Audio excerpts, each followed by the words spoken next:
हिंदू धर्म के अनुसार एक स्त्री का जब विवाह होता है तब उसे अपने ससुराल में जाकर इन शास्त्रों में बताए गए नियमों पर चलना पड़ता है, जिससे तुमको स्वर्ग की प्राप्ति होती है और मृत्यु लोक और अन्य लोगों में आपकी गुणगान सम्मान होता है। अपने अनेकों प्रकार की शक्तियां भी आपको को मिल जाती है। वही नियम आज हम आपको बताने वाले हैं। आप इन नियमों पर चलकर स्वर्ग की प्राप्ति कर सकती है। यह नियम पुराणों से लिया गया है।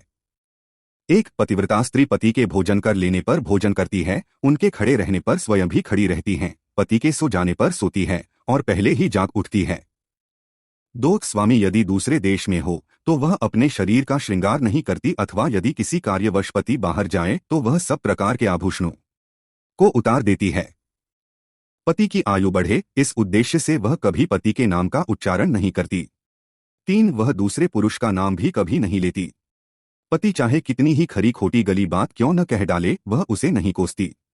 जब स्वामी कहते हैं कि यह कार्य करो तब वह शीघ्र उत्तर देती, जो आज्ञानाथ, मैंने अभी इस काम को पूरा किया, आप यह समझ लें कि कार्य पूरा हो गया। 4, पति के बुलाने पर वह घर का कामकाज छोड़कर तुरंत उनके पास दौड़ी जाती है और पूछती है, प्राणनाथ, किस लिए दासी को बुलाया है? मुझे सेवा का आदेश देकर अपने कृपा प्रसाद की भगिनी बनाए। 5, वह घर के दरवाजे पर देर तक नहीं खड़ी होती, दरवाजे पर सोती बैठती भी नहीं। जो वस्तु नहीं देने योग्य होती है उसे वह स्वयं किसी को कभी नहीं देती।